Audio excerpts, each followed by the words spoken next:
with the recipe, I'm like, okay, I know I need aromatics, I need garlic, I need onion, I need to season it, salt and pepper, all these spices, and then I got the next layer, potatoes, onions, carrot, who knows. Whereas with clothing, I'm thinking of, okay, color, what color complements this, what texture complements this, what pattern complements this. It's all just about understanding the relationship between like pieces of the world around you. I'm MILO Fleming. I'm 19 years old and I'm from St. Paul, Minnesota. I draw all the time. I'm constantly doodling.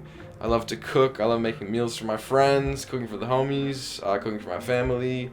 I like making music, rapping, writing, making beats and shit. I feel like I've explored every artistic avenue and kind of phases of exploration just because when I'm into something, I'm 100% invested in it and that's the only thing I'm focused on.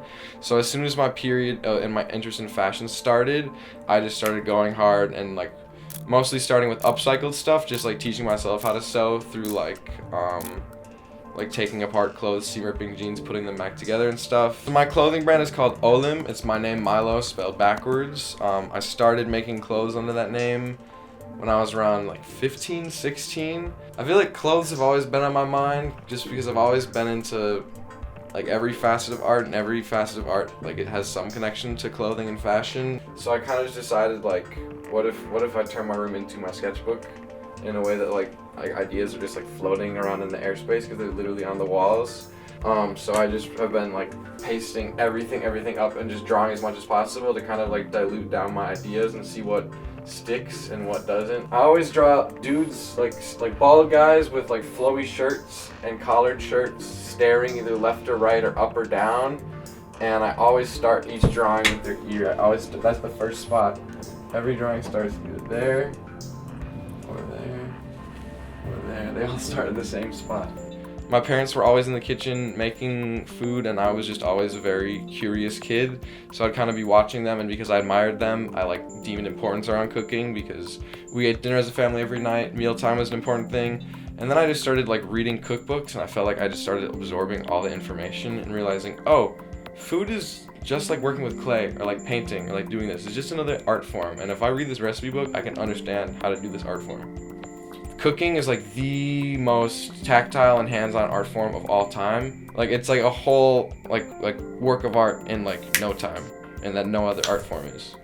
When I was 5, 6, 7, I was just super curious about cookbooks and learning how to cook and watching cooking shows. I was intaking information, and then by the time I was 10, 11, 12, I was starting to output. I was starting to make stuff, and I was making my own dishes. I was cooking. I started working illegally in the basement of a restaurant just to gain experience and learn how to work in the restaurant industry. And yeah, I was a contestant on season 1 of Top Chef Junior. I feel my experience with the show is what led me to pursue film more, but the more I pursue film, the more I understand the importance of cooking, and the more I cook, the more I understand fashion, and the better I understand film, and it's all just kind of a self enriching process. Tonight on the menu we've got 4 dishes planned. We've got roasted swordfish with blistered cherry tomatoes and capers. We've got roasted multicolored cauliflower with herb yogurt sauce. We've got a cheesy pasta dish. I got some cheese in the fridge. I got some pasta. And I got radicchio, endive, and pumpkin seed salad with a vinaigrette, balsamic vinaigrette. It's gonna be crazy.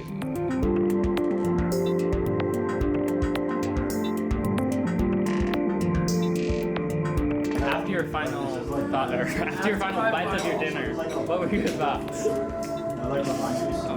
Honestly, I was just sad that it was over.